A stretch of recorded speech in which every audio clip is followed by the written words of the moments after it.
Hi, my name's Keith Cooper from Northlight Images, and in this video I'm going to have a look at archival printing. Various different aspects about it, because someone suggested to me that an awful lot of what you see about archival qualities of prints, papers and stuff is nothing but marketing. It has no real significance whatsoever, and it is just part of an effort to sell you more expensive printers and more expensive paper. Now, there are lots of different things to unpick there, and I'm going to cover quite a lot of them here. In particular, I'm going to have a look at this print here, which was done on a Canon PRO-1100. I'll come back to that one as to looking as to why I could think it would last, why I might not think it would last, but also I'm going to look at, archival properties. What does it mean? What does it mean to you? Should you really care?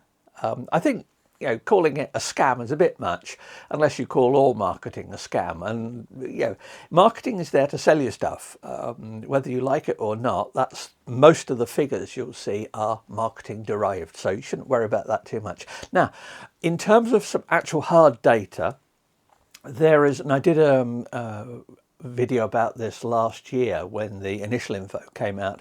I've got some references to some testing data from the Wilhelm research. Now, this is a long standing testing organisation that tests for print permanence. Now I'm going to have a look at the latest results for the Epson ET8550 and 8500 as well, because that's a printer I often suggest to people as the best current option if you're looking to get into printing and you want something of good quality. But you might be concerned about the archival properties. Well, anyway, I'll have a look at the report here, some of the data, read between the lines a bit, but also I'm going to have a look at the similar data that is available on the site, and it's all downloadable, and I would suggest you read this because there are pages of caveats with it and testing methodology information. There's also some information about the Epson P700, P900, which are a pigment ink set, and also the Epson P20500. Now, this is a new very big printer. I'm hoping to be testing one next month. It is too big to fit in my house, so I'm going to be going to Epson's new demo centre, which is actually just down the road from where I live, and I'm going to be looking at this because this has some pretty impressive looking numbers in it. In particular, for black and white, it's saying, these will last well over 400 years. Now, I'll come back to this one, and I will address this a lot more when I actually go down and do some testing for it. So I'm going to do some testing of that very, very big and very expensive printer. But I think more of interest to people is going to be the ones about the 8550 and some observations on this print from the 1100, Pro-1100 from Canon. Much of what I go to say here does apply to Epson or Canon, but anyway, let's start off with what's archival. Well, it's one of those terms that when somebody asks me a question about it, my first reaction is to, well, what do they mean by archival? It is used as a marketing term. I've said that, so that always flags a bit of suspicion for me, because terms like that are put in because they mean whatever you want them to mean, but they're usually used when what you may want them to mean could be a little bit more than what is actually the truth behind it. Now, none of us have, to my knowledge, a time machine to be able to actually go and do print permanence tests of put a print up and go and see what it looks like in 100 years. So there is an element when I say, should you care about this? Now, do you care? I was 65 this week, which means that print lifetimes beyond 30, 40 years, I'm going to say, are going to be largely academic to me. Now, that's to me personally. Now, somebody did say to me, hang on though, I want to pass my prints on to my descendants and and give them something that to remember me by, or for some such reason at that. Whatever reasons you've got, you remember, when you talk about archival things, remember why you're doing it. If you're doing it to sell prints, then fair enough. But if you're doing it because you want to pass prints on, then there are certain things you should know about that. A lot of print longevity is going to be related to storage. So the very fact I've got this print sitting out here and I haven't immediately after printing it and letting it dry put it into interleaved in a dark drawer, interleaved with archival tissue paper and things like that, means it's going to limit. I mean, it's already got finger marks where I've picked it up you know, on the bottom here. Now I did a video yesterday about this particular print and another one I produced and why I produced them, and I will be coming back to this particular one. But you'll notice it's got a black border on it, which I can already see finger marks on it. Now I know some people wince when I just pick up prints and throw them around here. These are test prints. These are not prints that I'm have any intention of selling or passing on. So, you know, take care of your prints every step of the way if you want them to last. But why do you care about archival prints? I would say that if you think you're going to leave lots and lots of prints to your up and coming distant relatives, that's very noble of you, but do perhaps think of the effort they're going to have to put in to sorting out, looking after and managing these prints. I say that as somebody who's had family members die recently. Karen, my wife, also has had this, and having cleared 2 houses out, there is an interesting matter of how your relatives that you're leaving these prints to will actually think about the prints and what to do with them. You know, just have a think about what it actually means to you. I'm not saying any attitude is right or wrong. I'm just saying have a think about it before you decide, you know, to leave your legacy of vast great boxes and boxes of prints to people as to what they're actually going to do with them. So let's see, if it's marketing wise, then yes. I've got, let's have a think, what prints have I got round here? Well, not actually any of these ones here are produced in what I would call archival manner.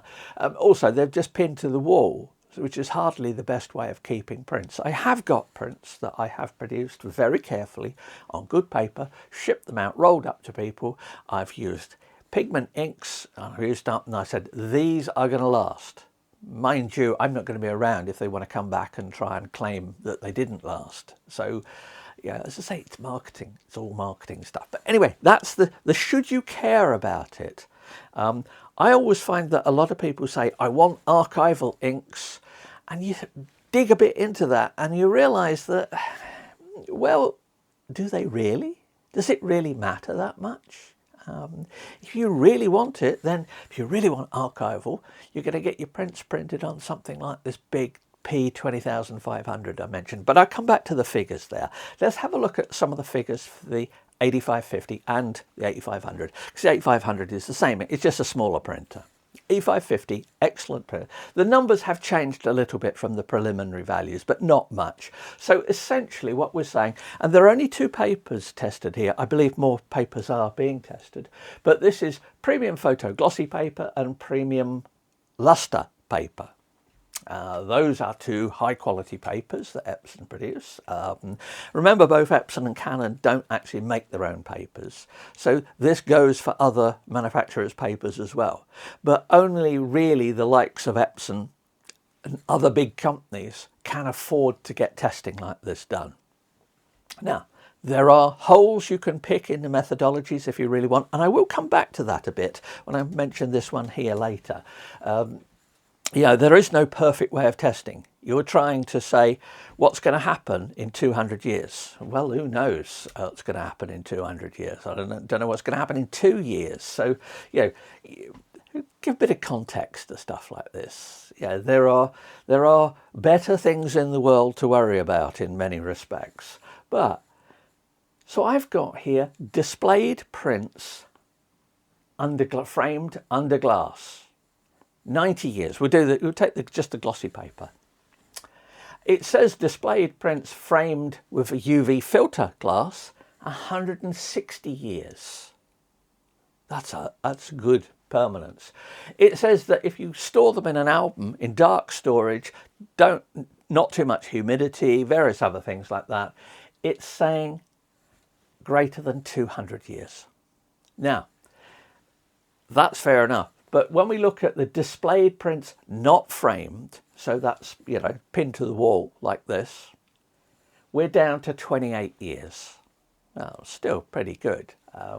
I'm going to say that, you know, you're generally going to, yeah, if you want prints to last, you're going to frame them some way. I've got a print far end of my office there that I produced using a test ink set, and I produced that in about 1999, 2000, something like that. And that sat up there, and it has not changed one jot since I did it. Now, I took a photograph at the time. I'm sure if I measured it, I might find some changes, but essentially it's lasted for years. Depends what you want to do with your prints, what you're doing for it. And I say, if you're introducing archival properties to sell prints, then that's a marketing, that's a business thing. Decide what you're happy with. But look at these. That's the color prints. That's pretty good. Now, one of the difficulties with this is that people don't frame things like that, so people do just have bare prints out. I notice it says in test, it says unprotected prints, resistance to ozone. You're not going to have that many contaminants for the prints because they do absorb stuff from the atmosphere here.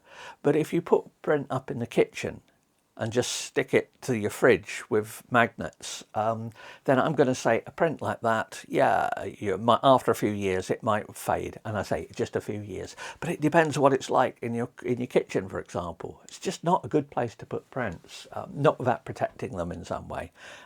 Even then, light, atmospheric contaminants, moisture, all of this stuff just affects the lifetime of prints.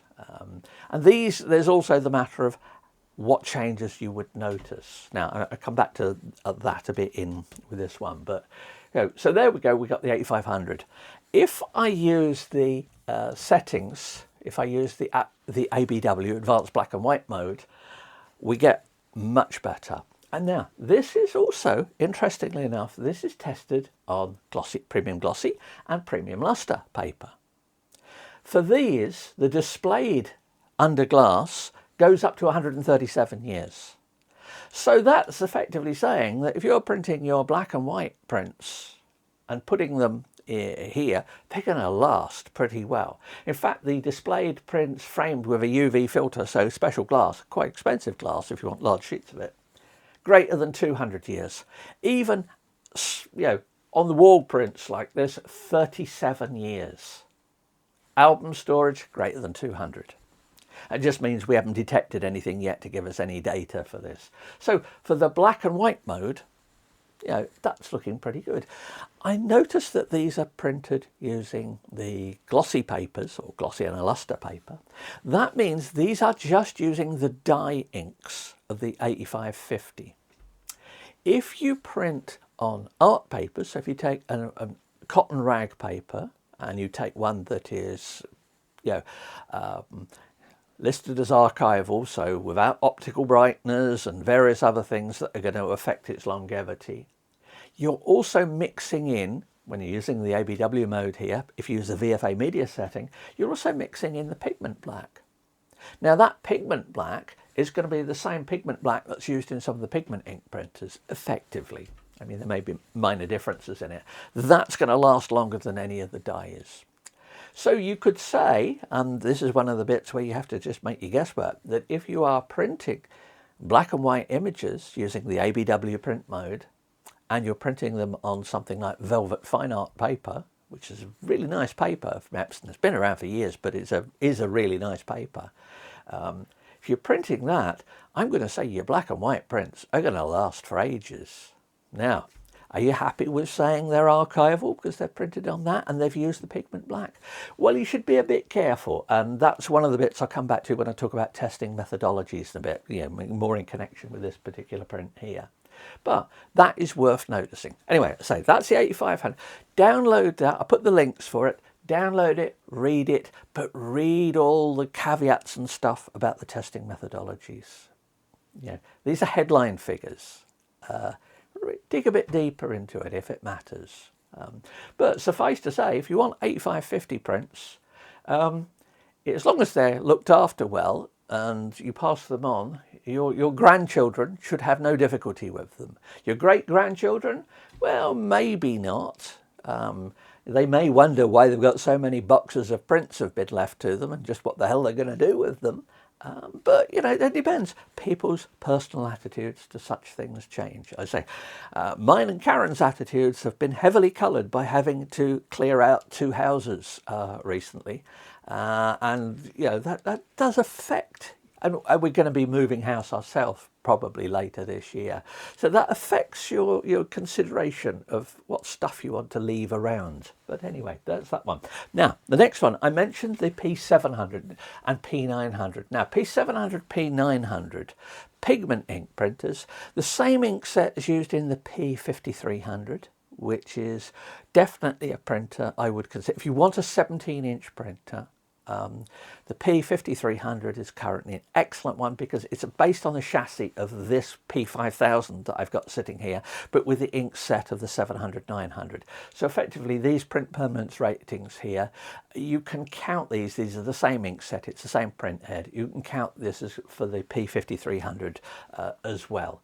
Now, obviously, yeah, model numbers do differ in different parts of the world slightly, so that's that. But looking at this one here, in the actual prints, for colour prints, we've got displayed prints under glass. We've got here on premium luster 135 years, exhibition. We've got several other, you know, various papers. Obviously use more expensive papers here, but they're all over 100 years. In fact, if you look at the displayed with UV glass ones, they're all over, effectively, I think, all over 200 years. Which is pretty good going. The bare prints ones, the very worst figures for the bare prints, i.e. stuck up on the wall type ones, are over 60 years. And the highest is in the 70s for premium luster is 70 odd years. These ones here, also the album, the store, you know, putting away carefully, storing them, they're all over 300 and some are over 400. Now I'm going to say, if you're saying that, you know, longevities of over 400 years, yeah, when I think, you know, 400 years, that's an awful long time. Yeah, it is difficult for me, and I'll be honest, I did say this, was you have to think about what this means to you. It's difficult for me to care about 400 years time. You know, personally speaking, you know, as they say, your mileage may differ. But anyway, that's the 700-900. That is a decided step up from the 8550, 8500. But the printers aimed at very different markets. If archival means something to you, you're much more likely to look at this. But just make sure that you are not being sold the "oh, pigment inks must be better" line, because that is not necessarily so. Yes, they are in some respects, but in other areas they're not. This particular print, although it's printed with pigment inks, this is on a metallic paper, and I know that dye-based prints on this look really good. I tested them on the Canon PRO-200. They look superb. I don't care how long they last, really. They looked really good on a paper like this. But anyway, there is your 700-900 stuff. Once again, download the details. I put all the notes in the links for this. And then we come back to this one here. This uses a new Ultrachrome Pro-12 ink set. So it's got this has got all the inks in it. This is the ink set that I would like to see in 24-inch, 40-inch, 44-inch printers. This is the one where the ink comes in bag. The printer costs you 12,000 quid, and then you have to pay a few thousand more for it doesn't come with inks even, but this is an impressive printer. And I say I'm going to do a review of this, which means you will be seeing some very large prints as well as part of that, part of the testing. But this one, the ink set has got in it, it has got orange, green, violet inks in it as well. It has got greys, it has got the different blacks. But anyway, you look at the figures here, and we've got on premium luster 135 years under glass, greater than 250 with the UV filter, 60, 70 years. So they're on a par with, but a bit up from the P900 to P700 because there's similar inks on it. All the other figures very high, but on this particular one I notice when I go to the black and white performance using the ABW mode. Now this is not using some of the coloured inks. This particular one, I believe the yellow has been improved. It's always the yellow inks which tend to be the weakest. But we look at this one here, premium luster, greater than 400 framed. You know, displayed prints not framed, they're all greater than 250 years. So yeah, this was printed on an Epson P7500. So that means, apart from that, I didn't quite balance the neutrality of the black and white on this one, which coupled with this lighting often means that this one does have a slight tint to it, a slight tinge of colour. In this light, I can't see it, but it shows up on the video, I know. But yeah, this one here, this is similar ink set. Well, this one apparently even stuck on the wall here should last a good couple of hundred years. This house is going to be long gone, I'm going to suspect, in a couple of... This house dates from 1888. So, you know, it's done well to have lasted. Yeah, and I'm in a street full of houses of similar age and maybe a little bit newer.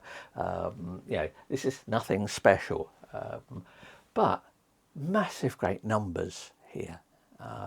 So if you are concerned about true archival properties, your prints are going to go into museum collections and things like that, then this stuff really does matter. Now, just because it matters in that respect, does it matter to you for your personal prints? Well, I'm going to say very few people are ever going to get a P20500 or 20,570, I believe it is in the US, yeah, as listed in this. Very few people are going to bother about that. It's a lovely printer. As I said, I couldn't even fit it in the house. This is, by the way, the standard print. When somebody emails me and said, I want to know what's the best printer to get for printing my photos, this is the one I tell them to get. I say, get a P20500. And then when they come back to me and say, but it's huge and it costs a vast amount of money. And I said, well, you never specified what you wanted. So if you ever want to ask me for what the best printer is, please don't just say what is the best printer, because I'll just point to something like that. And, you know, finding out the cost and everything is left as an exercise to the reader. Yeah, they are. But anyway, that's great, as I'm going to be testing that printer. What about this, the 1100 testing? I haven't got any Canon figures here. First of all, you may have read in some of the press info about when the Pro-1100 came out, about improved inks. Well, yes, the inks were improved. You'll also see in the figures various stuff about longevity, about similar looking lifetimes to this. Now, I mentioned that the devil is always in the detail. When you look at the testing methodology, which is covered here on the Wilhelm site, they go into lots of vastly more detail than you ever thought you wanted to know or really did want to know about testing. It's a very complex thing to do it. The Canon testing is apparently based on a Japanese standard. And of course, these standards were developed, some of them years ago. I'll come back to why that matters. And the light levels or something like that are less. So you can't directly compare the figures you see in Canon marketing with the figures invariably derived from this testing here that you see in Epson marketing, because they're not measuring the same thing by the same process. Now, does that mean one's right, one's wrong? No, it doesn't. It means that you just have to be careful when you're reading stuff like this. Now, this particular print here, let's say this was done, a Pigment ink Pro-1100.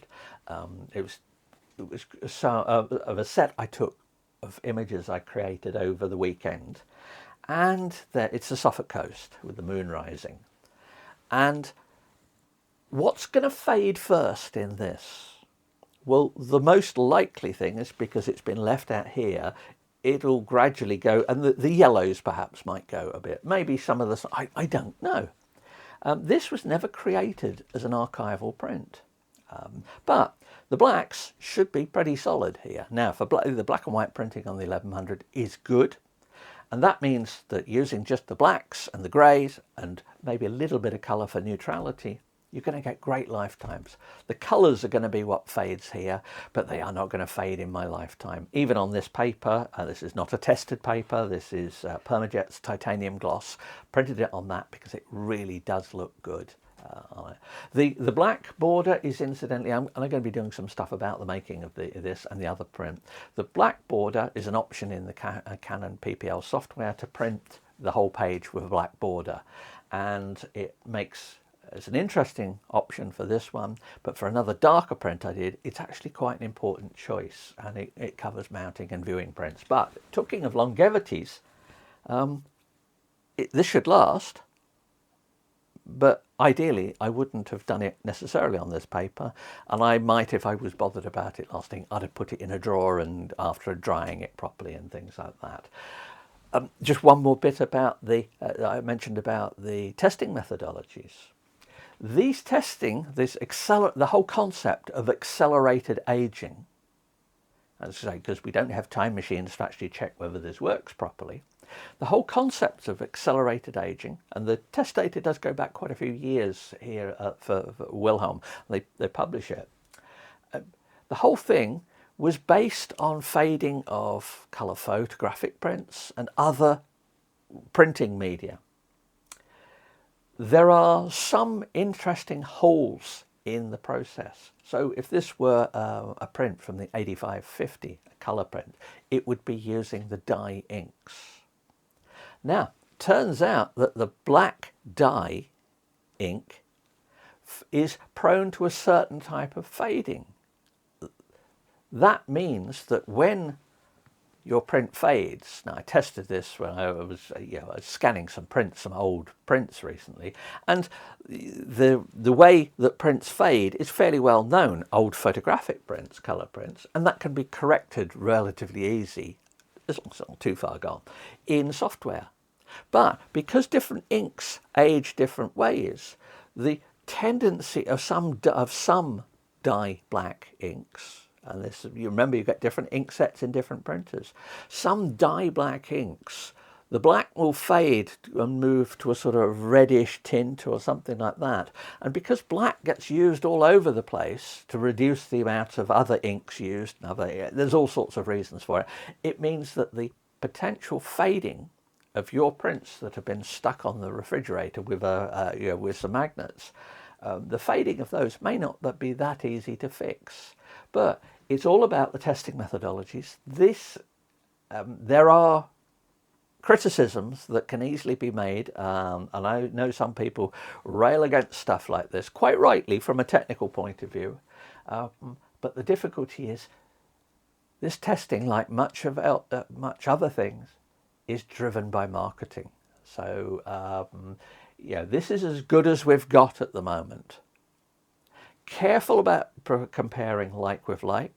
The 1100 pigment inks, they're going to last. P900, P700 pigment inks, they're going to last. If you want to quibble about things that are going to last 130 years versus ones that are going to last 170 years, well, that's good. There are places where that probably matters. But I'm going to suggest that to most people making their own prints, as long as they're not going to fade in 20 years and the pictures, what do you really want? It really comes down to, don't be overly swayed by all the sort of pigment marketing sort of stuff you see, unless it genuinely matters to you. And I accept it does matter in some areas, but I'm just going to say it probably doesn't matter to as many people nearly as much as you think the marketing materials are telling you to worry about it. So there you are. Archival, should you worry about it or not? Well, it's up to you, really. I do worry about it if I'm selling prints. I don't worry about it, but I take it into consideration. If I'm printing something like this, well, this is just decorative. There's more to it in this picture, and so I will be doing some stuff about this picture and the other one that I did about it, about some of the technical aspects as well. But just bear in mind, all of these figures are marketing derived. They are for marketing purposes. Should you worry about the fact that Canon uses a different mechanism for calculating its numbers than is used here? Probably not. Yeah, it is up to you to decide. Anyway, thanks very much for watching, and and for asking questions, because I do appreciate it. Let me know if you've got any questions on it, and I'm sure I'll be returning to this issue in due course. Certainly looking forward to having a look at the 20,500 in a while, and seeing some very, very big prints. Anyway, bye for now.